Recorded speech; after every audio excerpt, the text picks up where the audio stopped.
Здравствуйте! Мы продолжаем изучать мобильную разработку и сегодня начнем говорить о построении асинхронных мобильных приложений, а именно приложений, которые состоят из нескольких потоков. Прежде всего, зачем вообще нужно параллельное асинхронное программирование в мобильной разработке?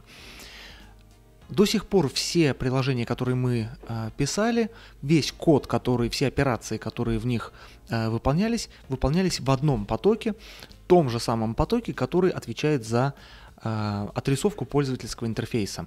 И если в программе выполняется какое-то длительное действие, то поток пользовательского интерфейса блокируется и перестает отвечать на действия пользователя. Это очень нехорошо с двух сторон. Во-первых, пользователь замечает лаги в вашем приложении, замечает, что приложение подвисает, подмерзает, и ему кажется, что приложение работает неправильно, не так, как нужно.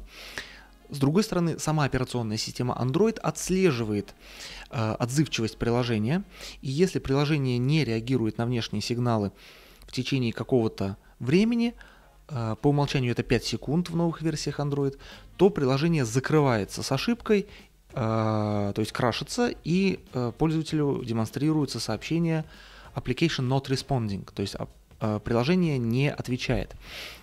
И такой ситуации при разработке мобильных приложений, конечно, нельзя допускать, потому что это свидетельствует о непрофессиональном проектировании приложения. Что же нужно делать, чтобы такого не произошло? Во-первых, нужно спроектировать ваше приложение таким образом, чтобы все длительные, неопределенные по времени действия, такие как работа с файловой системой, работа с сетью, запросы к внешним серверам, работа с базой данных, те, которые требуют ответ от внешних устройств, от других сетевых узлов и так далее. Вот все эти действия должны выполняться отдельно от основной логики программы, в отдельном потоке, либо даже в отдельном процессе. И сегодня мы начнем смотреть, как это обеспечить на примере одного из самых базовых механизмов даже не в Android, а в Java. Это потоки, треды. Итак, мы посмотрим, сделаем с вами простое приложение, которое демонстрирует работу многопоточности в Java и в Android. То, что мы сейчас в этом занятии будем делать не специфично для Android, это все средства именно Java. То, как в Android это можно использовать, рассмотрим на следующих уроках. Начнем с лейаута нашего приложения. Здесь все очень просто. Мы опять же начинаем с заготовки пустой активности. Здесь у нас стандартный код. В лейауте у нас линейное расположение, прогресс-бар. Прогресс-бар у нас по умолчанию всегда крутится. Это будет нам подсказывать, демонстрировать анимацию внутри пользовательского интерфейса. Один из самых простых способов посмотреть, пользовательский интерфейс заблокирован или нет. Увидим. У нас текст view с пустым текстом пока что. Давайте я прибавлю здесь размер. Ну вот, допустим, 24 пикселя. SP лучше использовать. И две кнопки Start и Test. Как они будут работать, то есть пока они не работают, как они будут работать дальше, мы увидим в самом приложении. Итак, давайте перейдем к коду. Да, заметим, в лейауте у нас в XML назначен обработчик события onClick по двум кнопкам. Это метод onClick, мы его, конечно, сейчас реализуем, но перед этим несколько строчек boilerplate кода. Итак, мы добавили ссылку на TextView, нашли его по ID. Теперь самое время реализовать метод onClick. Он будет публичный, он будет возвращать ничего, и он называется onClick вот таким вот образом. Как любой обработчик события, он будет принимать ссылку на элемент, по которому это событие произошло. Импортируем этот класс. И внутри будет обычный switch, это стандартная, как вы помните, структура обработчик события. У нас две кнопки в приложении. Обе вызывают этот метод onClick при нажатии, при тапе на кнопку. Соответственно, нам нужен switch. Значит, пока ничего не происходит. Давайте запустим наше приложение и посмотрим, как оно работает. Вот приложение запущено в эмуляторе. Спиннер у нас крутится.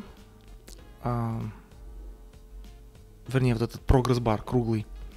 Кнопки старт и тест. По щелчку ничего не происходит. Возвращаемся в редактирование и давайте напишем логику работы этих кнопок. Логика здесь будет следующая. При нажатии на кнопку старт у нас будет выполняться некоторое длинное действие, некоторое какое-то очень долгое действие. А при нажатии на кнопку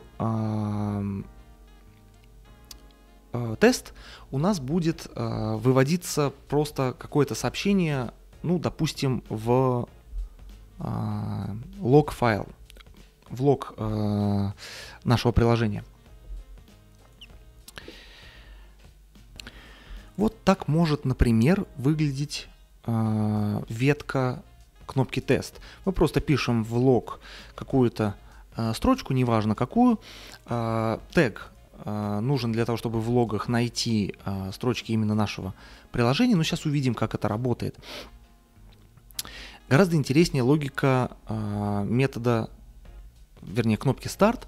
Здесь мы давайте выделим какой-то метод, функцию отдельную, которая будет эмулировать долгое действие. То есть вот worker — это какая-то полезная нагрузка, полезное действие, но оно выполняется неопределенно долго. И, допустим, мы это действие... Ну, давайте сначала так.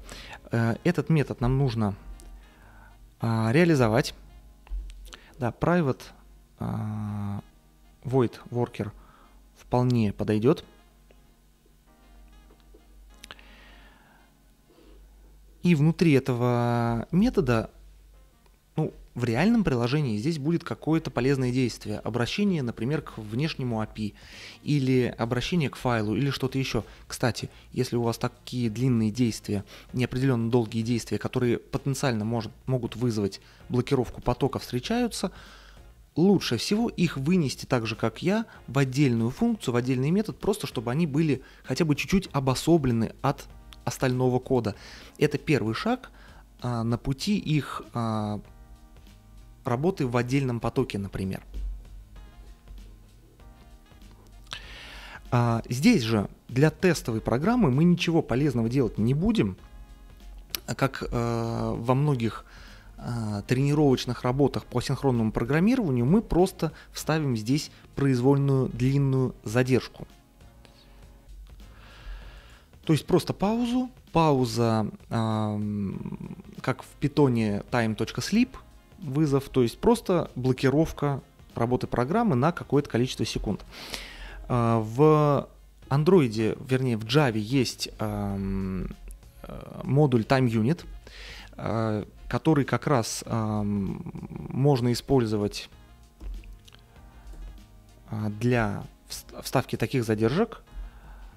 Метод называется sleep, и ему передается количество, в данном случае секунд. Давайте 10 секунд, например, наша программа будет спать, будет заблокирована. Здесь нам Android Studio показывает, что метод sleep может вернуть исключение, и формально мы должны либо объявить, что весь этот метод может вернуть исключение, тогда нам нужно и метод onClick помечать, что он возвращает исключение, либо окружить блоком try-catch. В данном случае проще всего сгенерировать вот этот boilerplate код, то есть если во время сна нашей программы произошла какая-то ошибка, мы просто ничего не делаем, мы просто выводим сообщение об ошибке и все. Итак, давайте сейчас проверим, как программа работает. Запустим ее в эмуляторе.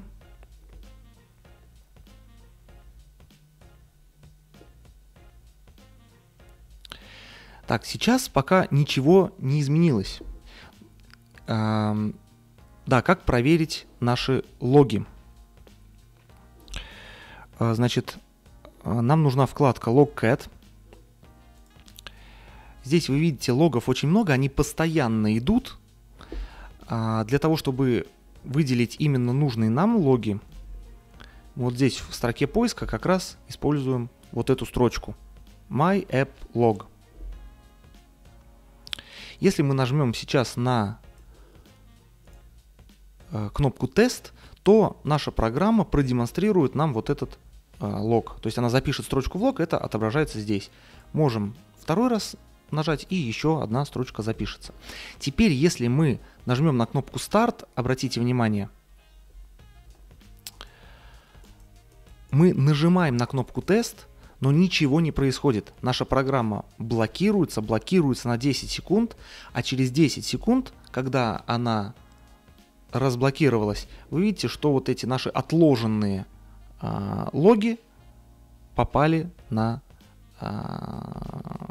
запись. И так как наше приложение было не без ответа, то есть было замороженным больше 5 секунд, вот вы видите сейчас как раз то самое сообщение об ошибке Android, application not responding, которое показывается пользователю, и это очень-очень плохой знак.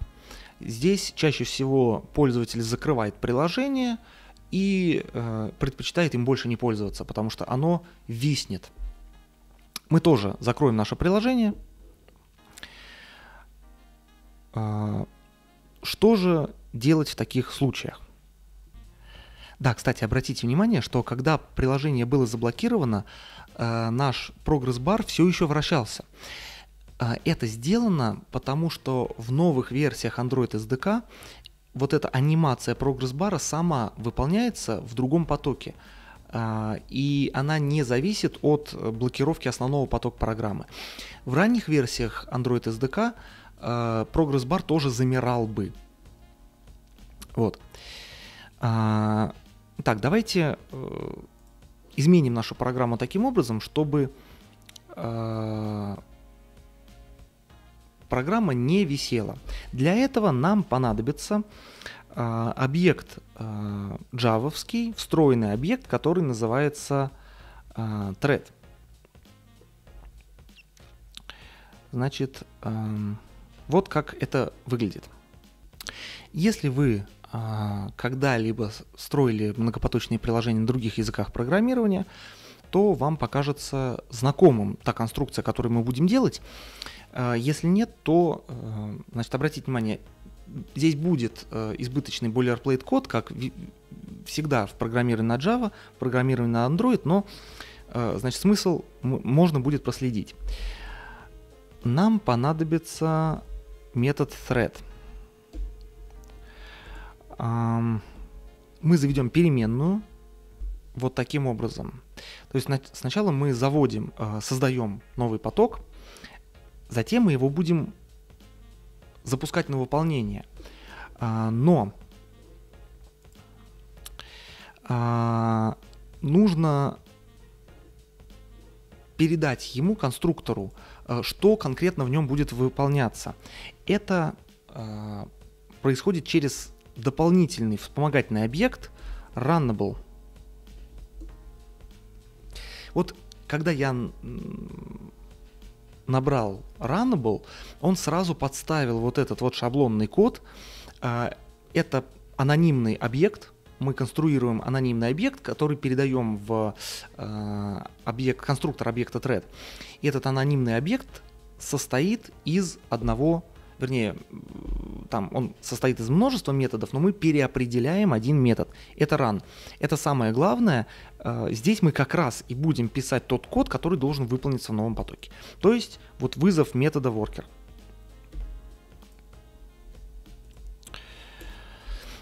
Вот примерно так. Так, дальше. Теперь нам нужно этот метод запустить. Запуск происходит вызовом метода start. То есть нам нужно запустить этот поток. Вызываем метод start у объекта thread. Давайте опять же запустим приложение. Вот у нас приложение запустилось. Мы открыли лог. Можем убедиться сразу, что логи работают. Нажимаем кнопку Start и обратите внимание, сразу нажимаем тест, и у нас появляется тут же, незамедлительно появляются записи в логах. Несмотря на то, что метод Start все еще выполняется, ну, давайте убедимся, что метод выполняется действительно. Здесь, давайте вот здесь добавим вызов, вернее, вывод в лог другого сообщения. Очистим лог, мы перезапустили приложение, вот у нас появляется лог, запускаем старт. Приложение все еще отзывчивое, оно не зависает, оно реагирует на действия пользователя. И через какое-то время, а именно через 10 секунд, у нас появляется запись done. То есть все операции, они действительно выполнились, но за счет того, что они выполнились в новом потоке, они не блокируют основной поток выполнения программы, и все происходит так, как нужно. Вот это самая базовая логика работы многопоточной программы. Все остальное, все остальные средства, ухищрения, фреймворки для асинхронного программирования, для параллельного программирования, они строятся на базе вот этой главной идеи. Ну, на этом все. Мы научились строить базовые многопоточные программы в Android. В следующий раз посмотрим, как можно обмениваться данными между потоками. А на этом все. Спасибо за внимание и удачи в разработке.